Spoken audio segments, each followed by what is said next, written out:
Hello everyone, welcome to Lukman IAS. Today we are going to have the Hindu analysis of 25th March 2021. So let us see which are the important articles in today's The Hindu newspaper. Yes, these are the important articles. We have segregated them for men's related and for prelims related articles. Let us take overview first of these articles. Tactical abstention. So the context of the article is that India recently abstained from voting on the UNHRC resolution against Sri Lanka. So from international relations perspective, India and its neighborhood, the syllabus topic in GS2 paper. So we are going to understand or analyze this particular move and the bilateral relations, how domestic factors also play important role in India and Sri Lanka relations. Okay, so next is define unfair trade practices for e-commerce. So the context here is that the parliamentary committee report on e-commerce rules or the consumer protection e-commerce rule 2020 has been recently submitted in parliament, and it recommended that there should be clear cut definition of unfair trade practices in e-commerce. So we'll try to understand what are these recommendations from GS3 paper economy part.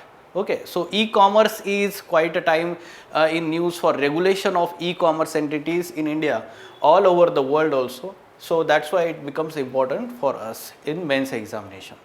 Supreme Court flags concerns over misuse of electoral bonds. Now, yes, Supreme Court is listening to one petition by Association of Democratic Rights. That particular petition here, the Supreme Court has flagged the concerns regarding misuse of electoral bonds by political parties. Okay, so what are these concerns here? As a follow-up to that particular issue of electoral bond scheme, in GS2 paper polity part, we will try to understand what Supreme Court is talking about. Then specifically for prelims examination, a ship blocks Suez Canal after running aground in sandstorm. So what is this particular incident that happened on 23rd March 2021? And yes, basics about geography mapping part, Suez Canal. Okay, so what is this Suez Canal? Its brief history. Okay, and then some geographical terms like what is isthmus, what is strait. Let us try to understand from geography part here. Justice N.V. Ramanna set to take over as 48th Chief Justice of India. So from polity part, judiciary, Chief Justice of India. So this particular position, what are the constitutional provisions, and then how he is appointed, what is the procedure followed. Okay, so we will look into that part, basics as well as the current affairs here, that he is being appointed as 48th Chief Justice of India. Next, dams in Jammu Kashmir compliant with treaty. So basically it is talking about the Pakul Dam and yes, Lower Kalnai hydropower projects. It is on tributaries of Chenab River in Jammu Kashmir. So it is India has recently said that it is compliant with Indus Water Treaty. Okay. So from geography part, what are these two dams here? It has been mentioned, and on which rivers they are being constructed. So that is important information for prelims examination. And lastly, as a follow-up to COVID-19, double mutant virus variant found in India. So what is that particular virus and its information? As a follow-up to COVID-19, we will look into this. Now let us go into details of all these articles. First, on page number 6, tactical abstention. So yes, the context of the article that India did not vote or abstain from voting on UNHRC resolution against Sri Lanka. Okay, now this is the context and the significance of this particular move that we have to understand from IR, International Relations part, GS2 paper, India and its neighborhood, the syllabus topic. Now what kind of question that has been already asked, let us try to understand that first, and then we will understand this particular issue in detail. In respect of India-Sri Lanka relations, discuss how domestic factors influence foreign policy. Now this was asked in 2013 GS2 paper, mains examination. Okay, how domestic factors influence foreign policy in India-Sri Lanka relations? Okay, so again similar kind of question can be asked. Now here also we have to understand what kind of question, or the question that we just now have seen, the similar context that we have to understand here, that yes, there are assembly elections going to be held in Tamil Nadu, and to some extent the issue of Tamil minority in Sri Lanka is always sensitive when we have India-Sri Lanka relations. So here also the particular UNHRC resolution was regarding the excesses or the war crimes that happened, or human rights violation that happened on Tamil minority during the civil war in 1990s in Sri Lanka by Sri Lankan army, okay, or police forces. So for that matter, we have been continuously taking the sensitive decisions. The government is taking sensitive decisions from time to time when there is such UNHRC resolution. Now we can understand the significance of abstaining from voting here. So here, through this particular move, India seeks to address or achieve three particular objectives. It wants to keep the diplomatic space open with Sri Lanka. What would have happened if India would have voted against Sri Lanka in this particular resolution? Then the tense relations would have been happening. The diplomatic space would have reduced for further deliberation or those moving forward this particular partnership or relationship between two countries. So, or if India would have, let's say, voted in favor of Sri Lanka, then again what would have happened is we would have hurted the sentiments of Tamil minorities and to some extent the Tamilians in India in Tamil Nadu state also. Okay, so that's why remaining or abstaining from voting to some extent it helped in preserving its diplomatic space as well as maintaining its support for Tamil minority to achieve equality, justice, dignity and peace. Okay, so Tamil minority largely at present relocated and living in Jaffna Peninsula, northeastern region of Sri Lanka, and yes, ancestral links with India, Tamil Nadu state. That's why the domestic policies or domestic issues influence the India-Sri Lanka relations, Tamil issue. Okay, so this particular issue you need to know. If you talk about how the third objective here, to contain the persuasive influence of China over Sri Lanka. Now to some extent the positive relations will be continued with Sri Lanka, and Sri Lanka will be favorable for India's investment over China in Sri Lanka, infrastructure development and all. Okay, so or India, Sri Lanka will be considerate over the concerns of India over Chinese investment in Sri Lanka. Okay, so that's why these three objectives are being achieved here through this one single step. At the same time, India is to some extent concerned or not comfortable with externally mandated investigation. Why? Because it to some extent hampers the sovereignty of the country. So that's why India is always in favor of internal mechanism. India is always in favor of internal mechanism. Okay, so this is how we have to understand why India has taken this step.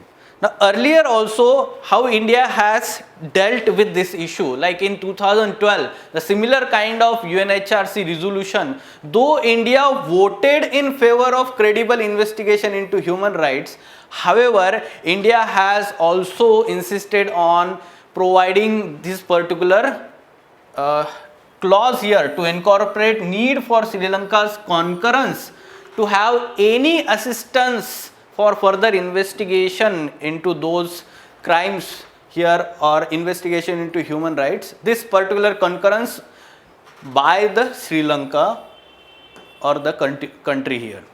Okay, so that would have been ensuring the sovereignty of the country. Further, we have to also understand that in this particular session of UNHRC, India emphasized both issues, that justice to Tamil minorities, devolving more powers to Tamil minority in that particular province, at the same time integrity and unity of Sri Lanka. Okay, so yes, India is in favor of these two aspects, that yes, unity and integrity of Sri Lanka is to be ensured, and Sri Lankan government should devolve the powers to Tamil province in Jaffna Peninsula. 13th amendment that you need to remember to meet the Tamil aspiration, and in this respect you need to know that 13th amendment, earlier also we talked about this in previous The Hindu Analysis lectures. What is 13th amendment? So 13th amendment is regarding providing more and more legislative powers to local provinces. So devolution of powers it is talking about. Okay, so 13th amendment is very important here. Moving on, yes, UN High Commissioner's report raises concerns over more and more militarization, crackdown on NGOs, civic liberties. However, India's concerns are more about devolution rather than holding the Sri Lankan government accountable for its human rights violation. Okay, so its emphasis is on devolution rather than accountability. Devolution to yes, provincial governments, the devolution of powers to provincial governments, implementation of 13th amendment. Okay, and India has its own limitations to express disappointment over the island nations move over let's say reconciliation, or we can say all these human rights violation, even though they may have happened there.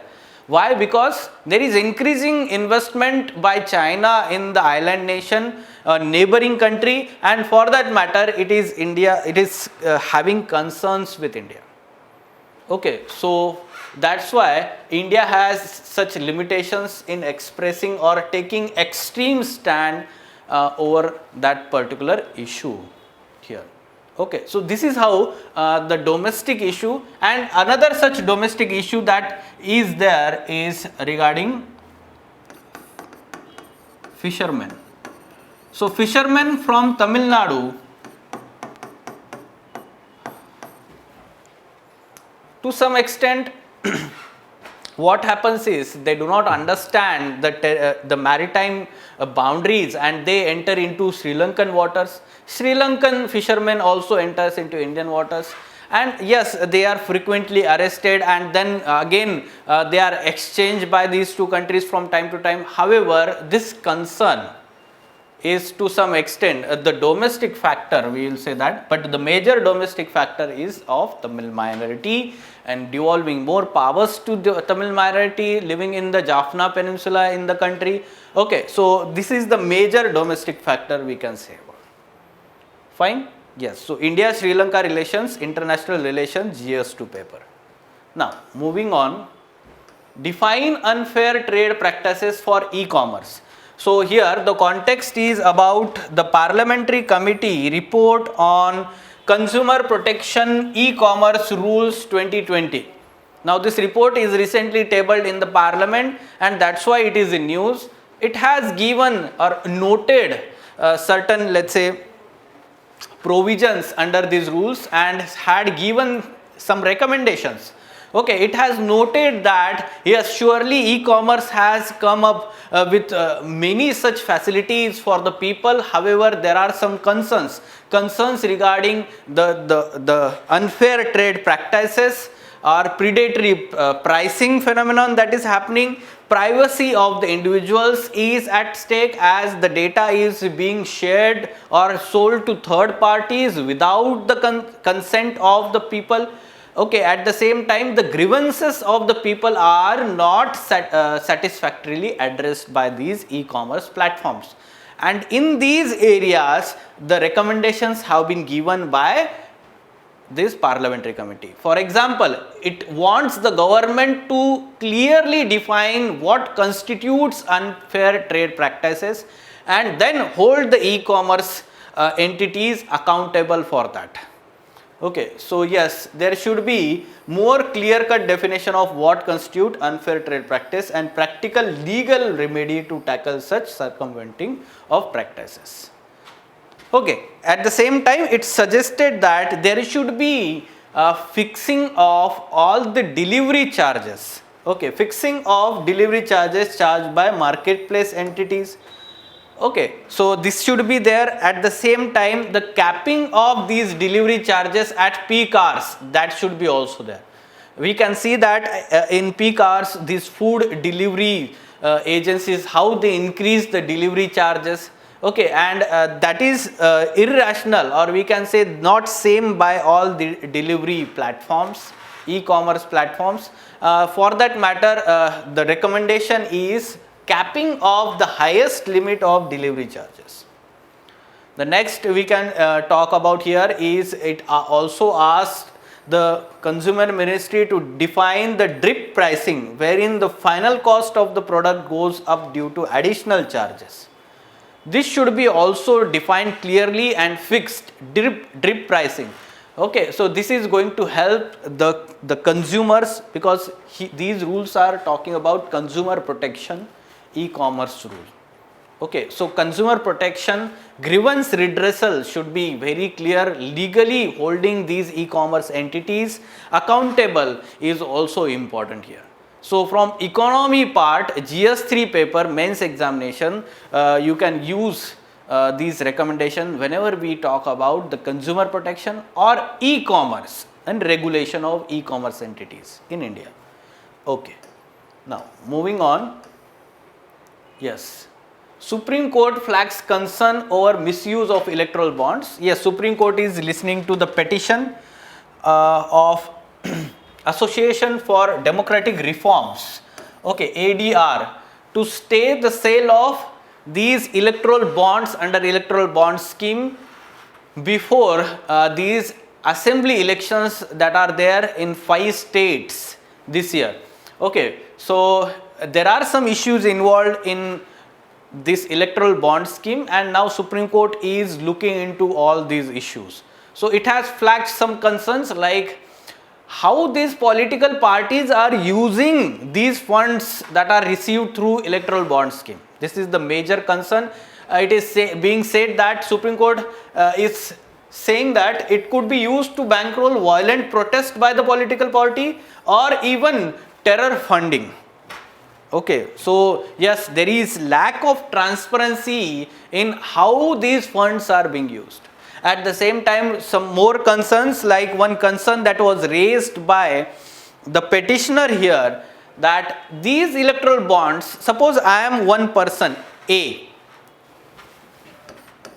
and suppose there is political party, one political party, and suppose I am buying the electoral bond with white money, that is fine. However, suppose another person with black money is seeking or wants to fund this political party, then this B is asking A to buy the electoral bond, and then he is further buying this electoral bond from A with cash money, suppose, okay, or any other such transaction.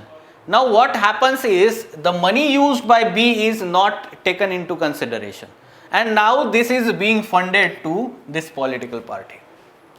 Okay, so for that matter, this transaction is dubious transaction and there is no transparency here, right? So yes, same concern here. Though the original purchase of bond could be done using white money, somebody could anonymously repurchase the bonds from the original buyer and drop it at political party office with anyone. Okay, so this is also concern, right? So yes, surely we will have follow up on this particular issue as Supreme Court is analyzing this particular electoral bond scheme further. Next, ship blocks Suez Canal after running aground in sandstorm. This particular Evergreen ship, one of the largest ship in the world, is now creating a huge tailback in one of the we can say busiest trade route, that is Suez Canal. Okay, so this particular ship is now turned across, and that's why it blocked the all Suez Canal trade route now, and this is going to impact the world trade for quite a time now, unless and until, yes, it is now shifted properly. So this is the issue that is that happened on 23rd March here. Now, for what is important for our examination, this is context, current context. They will not ask this question. Yes, basics about this Suez Canal, its history also. First, let us understand the location. This particular Suez Canal is located on Sinai Peninsula of Egypt. This is Sinai Peninsula of Egypt, and yes, it connects, or this is also called as Isthmus of Suez. So Isthmus of Suez connects two landmasses. Which one? African landmass and Asian landmass. That's why it is called as isthmus, narrow land strip which connects two large land bodies. Okay, isthmus. Now on the northern side there is Mediterranean Sea, and other southern side Red Sea, which is again marginal sea of Arabian Sea or overall Indian Ocean here. Okay, so on the northern side there is Mediterranean Sea, and it is having Port Said on Mediterranean Sea side. On Red Sea side there is Port Suez here. Okay, so if we zoom in, it looks like this. Here Suez, and here Port Said is there. Okay, now some basic information after understanding this location. Yes, you can see here the parallel Nile River is there, and Cairo, the capital of Egypt, located on the bank of Nile River, and then Nile Delta is formed here like this. Okay, but this Port Said is not in the delta, it is just besides this Nile Delta. Then, yes, basics about Suez Canal. Now the Suez Canal, there is one more such canal, Panama Canal is also there on Panama Isthmus. Okay, joining North America or North American continent and South American continent, two land masses. Okay, the similar here, Suez Canal, artificial sea level waterway in Egypt connecting Mediterranean Sea to Red Sea through Isthmus of Suez and dividing Africa and Asia. Now this was constructed in 19th century and started working, officially opened in November 1869. Okay, now it was nationalized by Egypt in 1956. This particular event led to Suez Canal crisis, or it is also called as Suez crisis, 1956.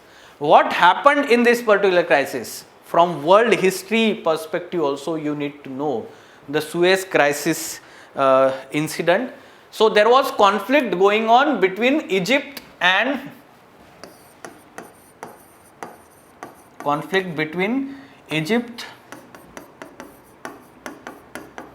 Israel. Egypt and Israel. And after this nationalization of this particular canal, earlier before nationalization, this was being operated by the companies belonging to UK and France. Okay, it was being operationalized by UK and France, though it was located in Egypt. Okay, after nationalization it belonged to government of Egypt now, and yes, that led to crisis. This Israel, supported by now France and UK, this Israel army took over this particular canal here, and later on through the UN mediation there was a peace brokered by United Nations in that region. And in 1957 further, later on, what happened is this is now maintained, operated and maintained by state-owned Suez Canal Authority of Egypt. Okay, so this is how we have to understand that this particular area earlier before 1956 was to some extent internationally governed. but that was nationalized in 1956 by President of Egypt, and that led to Suez Canal crisis or Suez crisis in 1956. Fine. Now, some basic terms about in the geography about such kind of landforms. Isthmus. Now, isthmus is narrow land strip with sea on either side and forming a link between two larger areas of lands. Okay, this is called as isthmus. Now, isthmus of Panama, isthmus of Suez. Okay, these are two examples, best examples we can say that in the world. And the another such let's say important term we may get confused with this isthmus is strait. Now, strait is regarding we can say narrow water body. It is not narrow land strip, rather it is narrow water body connecting two larger water bodies. Connecting two larger water bodies. It is narrow passage of water connecting two seas or two other large areas of water. For example, Strait of Malacca is there, connecting South China Sea or Pacific Ocean with Indian Ocean. We have Park Strait, right? So, similar kind of examples, there are many such straits. Strait of Gibraltar is there, connecting Atlantic Ocean with Mediterranean Sea, right? So, try to look into the map of the world and identify some important straits and which two important large water bodies they are connecting. Okay, that is important from geography mapping part. Yes, we can solve this practice prelims MCQ on the basis of information that we have understood now. Yes, consider the following statements. Strait is the narrow strip of land with sea on either side forming link between. Just now we understood strait is not narrow land strip, it is isthmus. So that's why it is incorrect statement. Yes, which of the above statements are incorrect? Already, yes, they are asking incorrect statement. Yes, in UPSC examination, prelims examination, one or two at least such questions will be there. They will be asking which of the statements are incorrect or not correct or incorrectly matched pairs. Such kind of questions, commands will be there. Next, isthmus is narrow passage of water connecting two seas. No, this is incorrect again, it is strait. So yes, there are exchange terms here, strait and isthmus. So both statements are incorrect and that's why both 1 and 2, C is the answer. Fine? Yes. Now moving on, Justice N.V. Ramanna set to take over as 48th Chief Justice of India. So at present Chief Justice of India Sharad Bobde. So he is 47th. And now next will be 48th Chief Justice of India from April 24, 2021. Now you can see here Chief Justice of India Sharad Bobde has recommended Justice N.V. Ramanna, senior most judge of the Supreme Court, as next judge, top judge. So this history and the personal information of N.V. Ramanna, it is there in it is given in this article. However, that is not important for our prelims examination. UPSC will not ask the personal information. Okay, what is important for us is the basics of Chief Justice of India. So, Indian Constitution does not provide for qualification, criteria, procedure for appointment of Chief Justice of India. Article 124 clause 1 only talks about that there should be Chief Justice of India or there shall be Supreme Court consisting of Chief Justice of India. There shall be Supreme Court of India consisting Chief Justice of India. Okay, so that's why Chief Justice of India position is important. However, we have to understand that this particular position, Chief Justice of India, is the first among the equals. Like we call it as Prime Minister.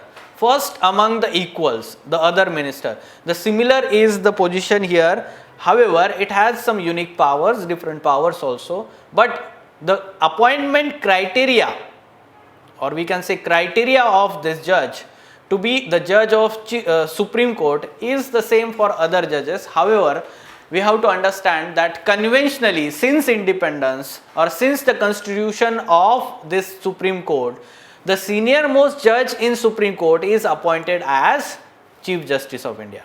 However, there were many such exceptions, like in 1973 and 1977, there were two such exceptions where the senior most judge was bypassed to appoint the other judge in Supreme Court as CJI, Chief Justice of India.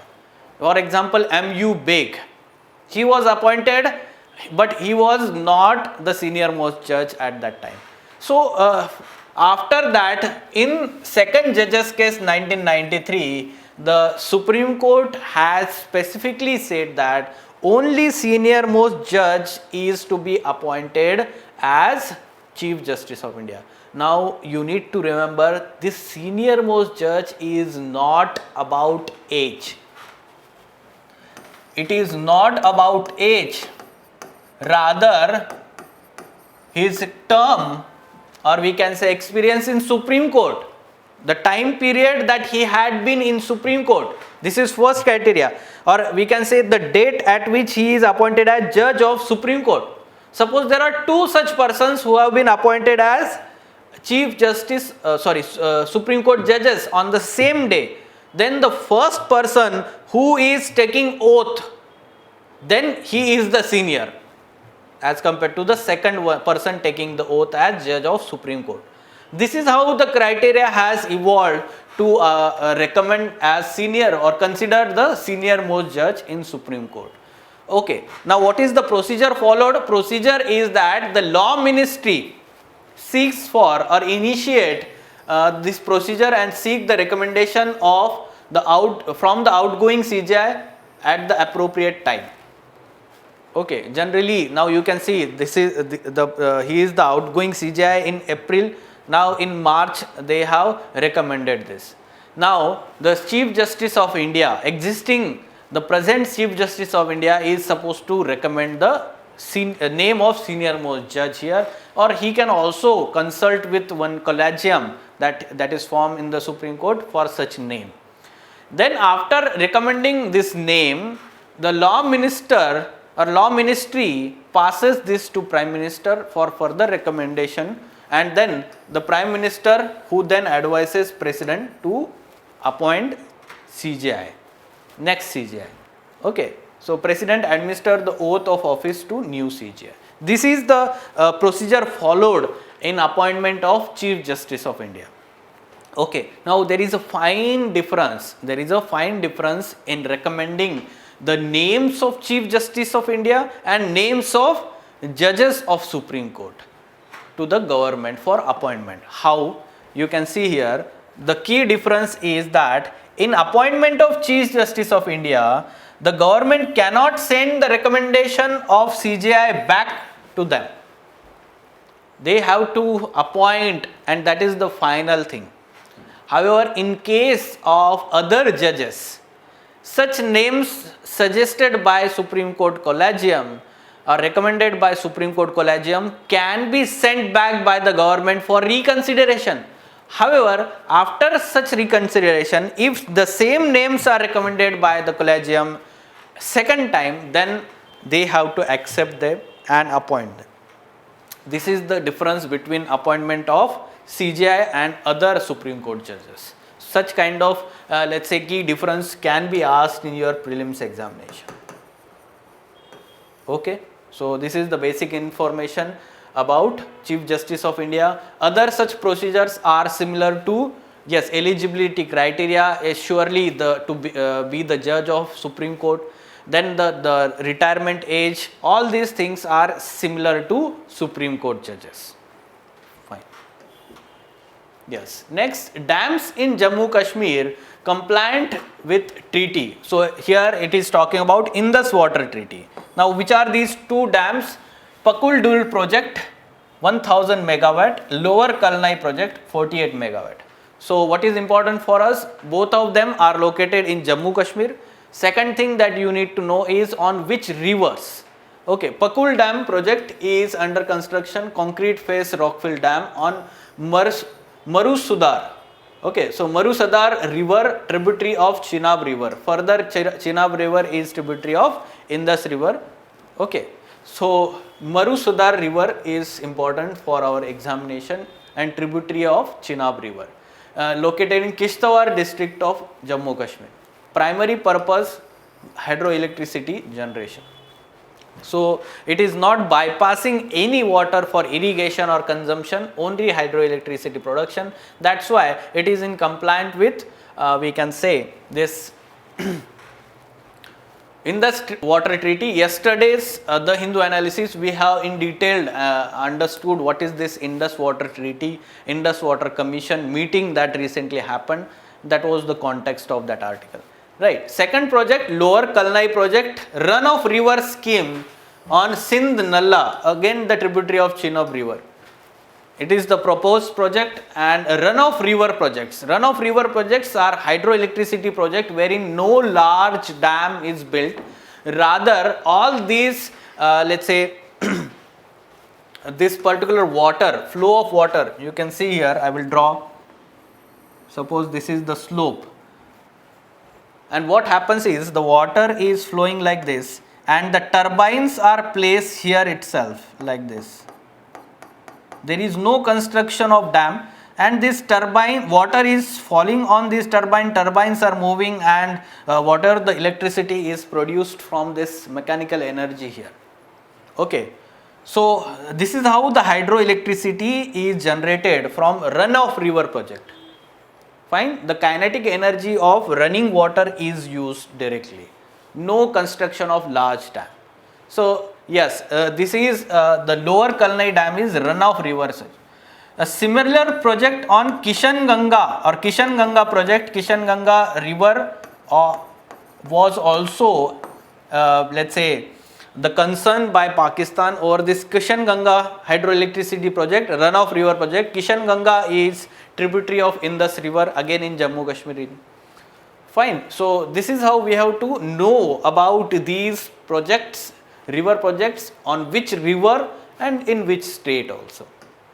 Fine. Okay. Next is double mutant virus variant found. So as follow-up to COVID-19, here the unique development, unique double mutant variant coronavirus or variant found in India in many states, and the kind of combinations of mutations that we are observing in this particular virus, it is not found anywhere in the world. Now this is a concern that we are having, researchers are having at present. Still we do not know any kind of role played by this virus in increase in infectivity that we are observing at present. The number of cases that we are observing today in India, whether it is because of this new double mutant coronavirus or not, we have not understood yet. Okay, so yes, we will have follow up on this particular development in future. Yes, so these were important articles from today's The Hindu newspaper.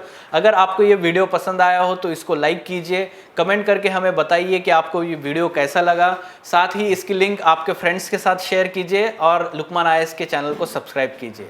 For further information on editorial discussion classes or ED classes, wherein in-depth analysis of these mains related current affairs and these issues is done by Ansari sir and team, you can contact Lukman IAS. Thank you.